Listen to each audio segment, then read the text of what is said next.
Avec nous sur ce plateau. Alors, avant de commencer notre entretien, nous allons revenir sur cette belle soirée. Vous vous souvenez? Vous avez été distingué meilleur chercheur afro-caribéen de toute l'Europe. C'était lors d'un gala organisé par le Club Efficience. C'était le 3 décembre dernier à Paris. Nous allons regarder et puis revenir sur ce plateau. Jean-Jacques Konadjé est le premier chercheur ivoirien à recevoir ce prix d'excellence Gotha Noir de la recherche scientifique. Et cette distinction lui a été attribuée en sa qualité de meilleur chercheur afro-caribéen de toute l'Europe. Au-delà de la fierté nationale, c'est donc à tout le continent africain que cet Ivoirien vient de faire honneur en décrochant ce prix. Mais avant qu'il ne reçoive cette grande distinction internationale pour la qualité et la contribution de ses recherches scientifiques à la compréhension des grandes problématiques dans le domaine des sciences sociales, Jean-Jacques Konadjé a été depuis 2011 l'une des rares personnalités d'origine afro-caribéenne à figurer 3 fois de suite dans les 3 éditions précédentes du livre de référence Le Gotha Noir de France, Combattre les préjugés par l'exemple. Les chercheurs qui trouvent, il y en a partout. Et il appartient au continent africain de faire la promotion de ses propres compétences, de ses propres talents dans ce domaine. Lors de cette soirée de distinction, outre Jean-Jacques Konadjé, d'autres personnalités ont reçu aussi des prix d'excellence dans différentes catégories. C'était un récit d'Abou Sanogo, des chercheurs qui trouvent, on en trouve, et on en trouve bien sûr en Côte d'Ivoire. Vous êtes le premier chercheur ivoirien à recevoir ce prix international, le prix d'excellence Gotha Noir de la recherche scientifique. Oui. Qu'est-ce qui a fait la différence? Il faut dire que ce qui a fait la différence, tout s'est joué dans la qualité de mes publications. Parce que ça fait une décennie que je travaille sur les questions de défense, de sécurité, de stratégie. Mais le jury a estimé que mon prix répondait à un certain nombre de critères. Et si vous permettez, je pourrais vous en citer 3. Le premier critère, c'est l'excellence. Ils ont estimé qu'il y avait de l'excellence dans mon parcours. Est-ce que mon CV constitue un modèle? CV qu'on n'arrête pas de lire. Tellement exhaustif. Merci madame. Donc avec ce CV, ce parcours, permettez-moi l'expression sans faute, ils ont estimé que je pouvais servir de modèle. Donc parcours excellent. Excellent. Et le deuxième critère, c'est l'émergence. Et pour la petite précision, en France, il y a 249 000 chercheurs. Toutes nationalités confondues, toutes disciplines confondues. Et il était question de savoir si parmi ces 249 000 chercheurs, je constituais une référence. Et à l'issue des investigations, il s'est avéré que je constituais une référence dans ce domaine-là. Et le troisième critère, c'est l'incidence. L'incidence, c'est l'impact de mes œuvres sur le domaine dans lequel j'excelle. C'est-à-dire, est-ce que mes œuvres ont contribué à la compréhension des grandes problématiques dans le domaine des sciences sociales. Nous allons parler tout à l'heure, vous avez à votre actif plus d'une trentaine de publications, des publications qui sont insérées dans les programmes en Europe. Et vous allez nous dire pourquoi pas en Côte d'Ivoire, en tant qu'Ivoirien. Alors, quelles peuvent être donc les retombées d'un tel prix pour notre pays? Il faut dire que vu les conditions... Juste en 2 mots. Oui, vu les conditions dans lesquelles le prix m'a été attribué, on peut dire que ce prix déjà représente une fierté pour la Côte d'Ivoire. Ce prix montre qu'il existe des Ivoiriens qui excellent dans certains domaines. Des Ivoiriens, des chercheurs. Des chercheurs qui trouvent. Et vous avez trouvé, vous avez été distingué. Oui. Alors quand on est âgé, vous allez m'excuser, je vais dire votre âge ici parce que vous êtes un modèle, un exemple. Âgé seulement de 37 ans comme vous. Comment on s'organise pour avoir un parcours si brillant, vous l'avez dit tout à l'heure, et faire partie des 400 personnalités afro-caribéennes d'Europe? Tout dépend des objectifs qu'on se fixe en fait. Et vous, comment vous faites? Dans la vie, il faut avoir des principes. Il faut accepter de travailler. Parce que tout se joue dans le travail, tout se joue dans le sérieux et tout se joue aussi dans les objectifs qu'on se fixe et dans les moyens intellectuels qu'on s'attribue pour atteindre ces objectifs-là.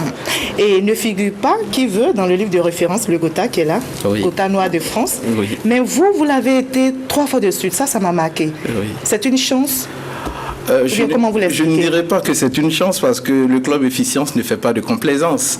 Ils ont jugé que j'excellais dans un domaine où il n'y avait pas assez d'Africains. 3 points clés que vous avez cités tout à l'heure. Voilà, mais dans le domaine de la recherche scientifique et plus particulièrement sur les questions de défense, de sécurité, de stratégie, de géopolitique et de relations internationales. Donc ils ont estimé qu'un Africain qui excelle dans ce domaine, un Africain dont les publications sont insérées dans des programmes dans des universités occidentales, des universités américaines, un Africain dont les publications sont traduites en anglais, en portugais, en espagnol, enseignées en Europe, ils ont estimé que cela devait faire l'objet d'une attention particulière.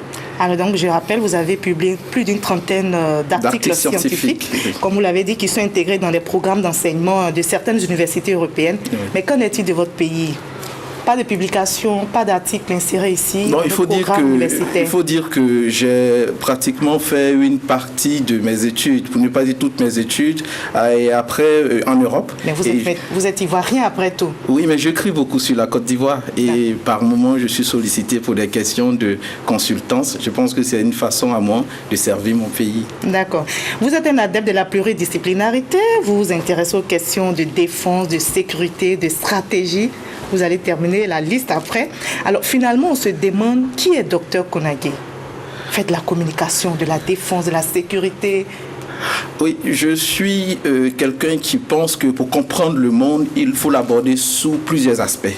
C'est-à-dire qu'il ne faudrait pas avoir une vision étriquée des choses. Voilà pourquoi je me suis inscrit dans une perspective de pluridisciplinarité. D'accord. On ne peut pas expliquer un certain nombre de choses avec une vision, j'allais dire, unilatérale, étriquée des choses. D'accord. Voilà pourquoi j'essaie d'avoir une casquette polyvalente. D'accord. Alors, vous développez des concepts. On va commencer par ce concept de guerre locale. Oui. Je me suis dit, mais est-ce qu'il n'y a pas un C qui est venu s'infiltrer là ? Non. En fait, local, c'est un néologisme. Oui, c'est un néologisme que j'ai créé j'ai contribué à créer pour montrer que les guerres dont le continent africain est le théâtre sont des guerres en fait civiles. Et les guerres civiles, par définition, sont des guerres internes qui mettent aux prises des populations locales. Mais ce qu'on constate, c'est que les guerres civiles éclatent dans un foyer local, mais ont forcément des ramifications régionales. Ce qui fait qu'une guerre civile qui éclate dans un pays donné a forcément un impact sur l'ensemble des pays voisins, pour ne pas dire la région. Par exemple, avec la crise ivoirienne, les gens n'ont pas manqué de dire que lorsque la Côte d'Ivoire s'enrhume, c'est toute l'Afrique de l'Ouest qui tousse. Parce que la crise ivoirienne... C'est l'impact de cette crise. Oui, voilà, ce sont les impacts. Mais les impacts sont de plusieurs ordres. Il y a des impacts en matière de sécurité, les impacts d'un point de vue économique, d'un point de vue sanitaire, avec la crise des réfugiés. Il y a cet autre néologisme que vous avez inventé, on va en parler.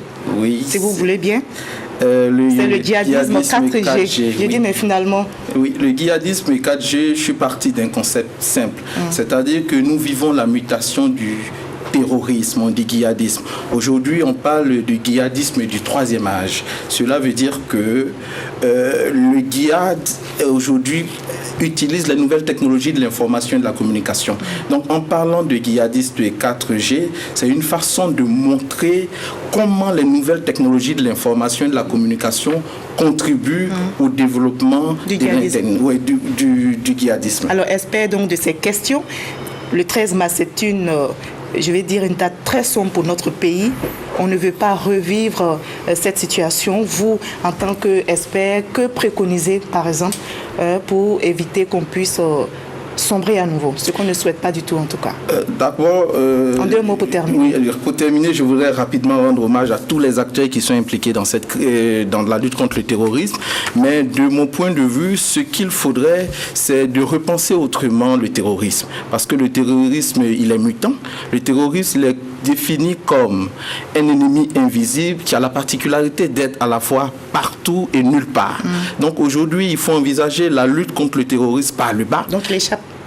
Comment ? Il échappe, c'est un ennemi, là, il échappe. Il échappe parce qu'il est mutant. Il faut pourtant l'attraper. Voilà, pour pouvoir l'attraper, il faut appréhender le terrorisme par le bas. D'accord. On aura l'occasion de nous entretenir sur cette question du terrorisme. Merci en tout cas, Dr Konagye, d'avoir été avec nous sur ce plateau. Merci, madame. La Côte d'Ivoire est un pays de paix. Nous, on veut continuer de rire parce que le rire aussi, on dit, ça contribue à la santé. On va parler donc divertissement.